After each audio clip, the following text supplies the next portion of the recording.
Hello everyone, welcome to Hima study. ఇవాళ మనమైతే psychology school assistant వాళ్ళకి సైకాలజీ క్లాసెస్ అయితే చేయబోతున్నామండి. అండ్ ఎస్జిటి వాళ్ళకి కూడా యూజ్ అవుతుంది, ఎందుకంటే వాళ్ళకి 4 చాప్టర్స్ ఇస్తే మనకు 3 ఇచ్చారు కదా. మీకు కూడా చాలా యూజ్ అవుతుందండి క్లాస్ వచ్చేసి. ఇది వచ్చేసి మనకు అకాడమీ బుక్ అండి. సో మనకు 3 చాప్టర్స్ ఏంటంటే అండి, వైయక్తిక భేదాలు, అలాగే అభ్యసనం, మూర్తిమత్వం, పర్సనాలిటీ, లెర్నింగ్, ఇండివిజువల్ డిఫరెన్స్. ఈ 3 టాపిక్స్లో మనకు క్లియర్ కట్గా ఏవేవి చదవాలి, ఏవి చదవకూడదు అనేసి క్లియర్గా ఇచ్చారండి. సో దాన్ని బేస్ చేసుకుని మనకు టెక్స్ట్ బుక్ అనేది రిలీజ్ చేస్తారు.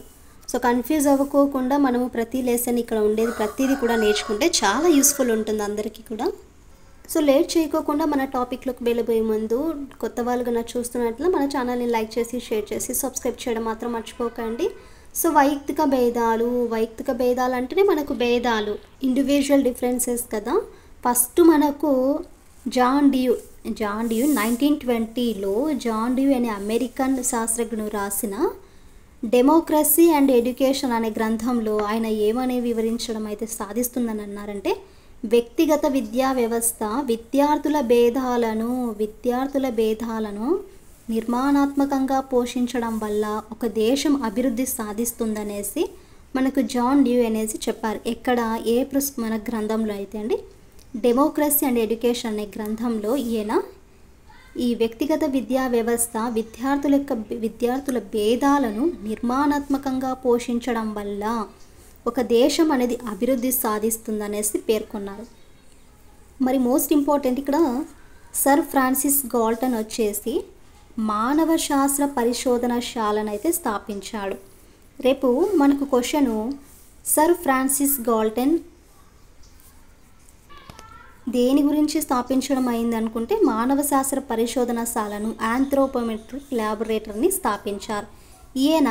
అలాగే ది ఇంపార్టెంట్ ఏంటిదంటే, inquiry into human faculty and its development అనే ఒక గ్రంథము వైయక్తిక భేదాల్లో మొదటి శాస్త్రీయ రచన అని చెప్పవచ్చు. ఈ inquiry into human faculty and its development ప్రచురించింది ఎవరండి? గాల్టన్. ఇయర్ వచ్చేసి మనకు 1883లో సర్ ఫ్రాన్సిస్ గాల్టన్ ఇది మనకు గ్రంథం అనేది వైయక్తిక భేదాల్లో శాస్త్రీయంగా రచన అనేసి చెప్పవచ్చు. ఈయన ఏమన్నారంటే, అలాగే ఈ యొక్క గాల్టన్ వల్ల ప్రభావితుడైన అమెరికా దేశస్థ శాస్త్రజ్ఞుడు మెకిన్ కాటిల్ అనేక సాంఖ్యక శాస్త్ర పద్ధతులను ఉపయోగించి ప్రతిచర్య కాలం, స్మృతి, సంవేదనలపై అనేక పరీక్షలను అయితే రూపొందించాడు. ఏవే పరీక్షలు అంటే, ప్రతిచర్య కాలము, స్మృతి, సంవేదనలపై ఈయన పరీక్షలు అనేది రూపొందించారు. ఎవరు? Make in cattle. ఎవరి వల్ల ప్రభావితమయ్యారు ఈయన? గాల్టన్ వల్ల. అలాగే మనకు మెకిన్ కాటిలే వచ్చేసి ఆయన ప్రచురించిన మెంటల్ టెస్ట్ అండ్ మెజర్మెంట్ అనే గ్రంథం అనేక మంది మనోవిజ్ఞాన శాస్త్రవేత్తలకు మార్గదర్శకమైంది. సో దీని గురించి మనకు చిన్న థియరీ టైప్లో వైయక్తిక భేదాల గురించి అక్కడ ఉండే శాస్త్రజ్ఞుల గురించి అయితే ఇచ్చారు కదా. మరి ఇప్పుడు అసలు వైయక్తిక భేదాల అర్థం ఏంటి, దాని యొక్క స్వభావం ఎలా ఉంటుందని చూసుకుంటే, తరగతి గదిలో ఉండి ఏ ఇద్దరు విద్యార్థులు ఒకేలా ఉండరు. ఫర్ ఎగ్జాంపుల్, మనమే క్లాస్ రూమ్లో ఉన్నాము. సో ఒకరు బాగా చదువుతాడు, ఒకరు బాగా చదువు, ఒకడు ఎత్తు ఉంటాడు, ఒకడు పొట్టిగా ఉంటాడు, ఒక లావు ఉంటాడు, ఒక సన్నగా ఉంటాడు. సో రకరకాల డిఫరెన్స్ అనేసి మనం క్లాస్ రూమ్లో అయితే చూస్తాం కదా అండి. అలానే మనకు ఏ ఇద్దరు విద్యార్థులు ఒకేలా ఉండరు. అనేక అంశాలలో వారిలో విస్తృతమైన వైవిధ్యం అనేది ఉంటుంది. చూడండి ఇక్కడ ఫర్ ఎగ్జాంపుల్ పర్సనాలిటీ పరంగా చూసుకుంటే హైట్ కానీ, వెయిట్ కానీ, వారి యొక్క శరీర వర్గాల్లోని మానసిక, మనకు మెంటల్గా కూడా చూసుకుంటే, ఫిజికల్గా చూసుకుంటే వాళ్ళ యొక్క హైటు, వెయిట్, మరి మెంటల్గా చూసుకుంటే ఏంటంటే ఇక్కడ వారి యొక్క స్థాయి, ప్రజ్ఞాపాఠవాలు అనేది ఎలా ఉంటుంది, వాళ్ళ యొక్క అభిరుచులు ఏంటి, దృక్పథాలు ఏంటి, యాప్టిట్యూడ్ సామర్థ్యాలు ఏంటి, ఎమోషన్స్, ఈ యొక్క అడ్జస్ట్మెంట్ సర్దుబాటులోను, పాఠ్యాంశాల సాధనలోను విద్యార్థులలో అనేక డిఫరెన్సెస్ అయితే ఉంటుంది కదా. వాటినే మనము వైయక్తిక భేదాలు అంటారు. ఫిజికల్ పరంగా చూసుకుంటే, అలాగే మెంటల్ పరంగా చూసుకుంటే ఏ ఒక్క విద్యార్థి ఇంకొక విద్యార్థికి డిఫరెన్సెస్ ఉంటాయో వాటినే మనము వైయక్తిక భేదాలు అనేసి అంటాం. ఇక్కడ చూడండి, వ్యక్తిని వేరు చేసి చూపించే ప్రతి లక్షణాన్ని వైయక్తిక భేదాలు అంటారు. రైటా? సరే, మరి వైయక్తిక భేదాలు ప్రముఖంగా ఈ క్రింది అంశాలలో కనపడతాయంట. అవి ఏంటంటే ప్రజ్ఞా పాఠవాల స్థాయి. అంటే ఒక అబ్బాయి బాగా చదువుతాడు, ఇంకొక అమ్మాయి బాగా చదవలేదు. తనకు మ్యాథ్స్లో బాగుంటే తనకి సైన్స్లో బాగుంటుంది. ఇలా ఈ యొక్క ప్రజ్ఞా పాఠవాల స్థాయిలో అయితే డిఫరెన్స్ ఉంటుంది. నెక్స్ట్ ఫిజికల్ పరంగా చూసుకుంటే కొందరు హైట్ ఉంటారు, వెయిట్ ఉంటారు, పొడుగు, పొట్టి, లావు, సన్నగా ఇలా ఉంటారు కదా, వారి యొక్క శారీరక లక్షణాలలో. అలాగే పాఠ్యాంశ విషయాల యొక్క సాధన చేయడంలో ఈ భేదాలు అనేవి ఉంటాయి.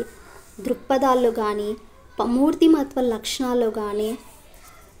మూర్తిమత్వ లక్షణాలు అంటే ఏం లేదండి, కొంతమంది ఒక సెల్ఫిష్నెస్కి లేకుండా మంచిగా ఆలోచిస్తుంటారు. కొంతమంది ఏం పర్లేదులే, మనము ఓకే, కొంచెం హెల్పింగ్ నేచర్ అనేది ఉంటుంది. సో పర్సనాలిటీ అంటే మరి మనము ఇది ఫిజికల్ యొక్క లక్షణాలు అయితే కాదండి. దాని గురించి అయితే మళ్ళీ నెక్స్ట్ అయితే చూద్దాము. నెక్స్ట్ సెక్సువల్ డిఫరెన్సెస్ అనేది ఉంటుంది. లైంగిక భేదాలు ఉంటాయి. ఉద్వేగ రీతులు, ఎమోషనల్ మోడ్స్ అనేవి డిఫరెంట్గా ఉంటుంది. నెక్స్ట్ సాంఘిక పరిస్థితులు కానీ ఆర్థిక పరిస్థితులు కానీ ఈ అంశాలలో అనేవి మనకు ఈ యొక్క వైయక్తిక భేదాలు అనేవి కనపడతాయి. ఓకేనా? మరి ఈ వైయక్తిక భేదాలకు రీజన్స్ ఏంటని చూసుకుంటే వాళ్ళ యొక్క అనువంశికత, వాళ్ళ యొక్క జీన్స్ కానీ, లేకుంటే వాళ్ళ యొక్క పెరిగిన పరిసరాలు కానీ, లేకుంటే లైంగిక భేదాలు కానీ, జాతి కానీ, వయస్సులో. వైయక్తిక కారణాలు ఏంటంటే అనువంశికత, పరిసరాలు, లైంగిక భేదాలు, జాతి, వయస్సు. సో మరి ఇవి మనకు రీజన్స్. ఇంకా అన్నిటికంటే ఇంపార్టెంట్ అనేది చూసుకుంటే వ్యక్తి అంతర మరియు వ్యక్తి అంతర్గత భేదాలు. చూడండి, వ్యక్తి అంతర మరియు వ్యక్తి అంతర్గత భేదాలు, inter and intra individual differences. 2 types ఉంటాయి. ఇండివిజువల్ డిఫరెన్స్లలో 2 టైప్స్ ఉంటాయి. అందులో ఫస్ట్ వన్ చూసుకుంటే వ్యక్తి అంతర భేదాలు, ఇంటర్ ఇండివిజువల్. చూడండి, ఇక్కడ ఇద్దరు లేదా అంతకంటే ఎక్కువ మంది వ్యక్తుల మధ్య యొక్క ఆలోచనలు, అభిప్రాయాలు, అలవాట్లు మొదలైన విషయాలలో కనిపించే తేడాలనే వ్యక్త్యంతర భేదాలు అంటారు. ఫర్ ఎగ్జాంపుల్, ఇక్కడ 2 మెంబర్స్ ఉన్నారు, లేదా 3 మెంబర్స్ ఉంటారు, లేదంటే 10 మెంబర్స్, 12 మెంబర్స్. వారి యొక్క మెంటాలిటీ ఎలా ఉంటుందంటే వాళ్ళ యొక్క అలవాట్లు కానీ అభిప్రాయాలు కానీ డిఫరెంట్గా కనిపిస్తే, వాళ్ళ యొక్క మనకు తేడాలనే కనిపిస్తే వ్యక్త్యంతర భేదాలు. ఇద్దరు లేదా అంతకంటే ఎక్కువ మంది వ్యక్తుల మధ్య ఆలోచనలు కానీ అభిప్రాయాలు కానీ అలవాట్లు కానీ ఇలాంటి మొదలైన విషయాలలో కనిపించే తేడాలనేసి వ్యక్త్యంతర భేదాలు. ఫర్ ఎగ్జాంపుల్ చూసుకుంటే, ఒక క్లాస్ రూమ్లో విద్యార్థులకు ఒక సబ్జెక్టులో వచ్చిన మార్కులు. నెక్స్ట్ వ్యక్తి అంతర్గత భేదాలు. వ్యక్తి అంతర్గత, కన్ఫ్యూజ్ అవ్వదు, అంతర్గత. ఒక వ్యక్తిలోనే కనిపించే తేడాలనే వ్యక్త్యంతర్గత భేదాలు అంటారు. ఫర్ ఎగ్జాంపుల్, ఇక్కడ ఒక అమ్మాయి ఉంది, సోషల్ సబ్జెక్ట్ ఏమో బాగా చదువుతుంది, కానీ మ్యాథ్స్ ఏమో బాగా చేయలేదు.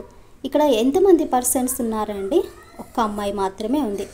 ఒక అమ్మాయి అంటే ఒక వ్యక్తిలోనే కనిపించే డిఫరెన్సెస్ని, తేడాలనే మనకు వ్యక్త్యంతర్గత భేదాలు అంటారు. అంటే ఇక్కడ ఎక్కువ మంది ఉండే వ్యక్తుల మధ్య, ఇక్కడేమో సేమ్ పర్సన్స్ మధ్య డిఫరెన్సెస్. ఇలా మనకు 2 టైప్సే ఉన్నాయండి. అర్థమైందా? సో ఇది మనకు చిన్న టాపిక్ వైయక్తిక భేదాల గురించి, దానిలో ఉండే రకాల గురించి అయితే డిస్కస్ చేసుకున్నాం. నెక్స్ట్ వీడియోలో ప్రజ్ఞా సిద్ధాంతాలు, బహుళ ప్రజ్ఞ చాలా ఇంపార్టెంట్. ప్రజ్ఞా సిద్ధాంతాల్లోనే ఏకకారక, ద్వికారక సిద్ధాంతాలు, అలాగే బహుకారక సిద్ధాంతాలు. నెక్స్ట్ ప్రజ్ఞా స్వరూప సిద్ధాంతము, లాస్ట్ వన్ చూసుకుంటే బహుళ ప్రజ్ఞా సిద్ధాంతం. ఈ టాపిక్ గురించి అయితే డిస్కస్ చేద్దామండి. ఐ హోప్ మీకు క్లియర్గా అర్థమైందని అనుకుంటున్నాను. మన క్లాసెస్ కన్నా నచ్చితే మన ఛానల్ని అయితే లైక్ చేసి, షేర్ చేసి, సబ్స్క్రైబ్ చేయడం మాత్రం మర్చిపోకండి.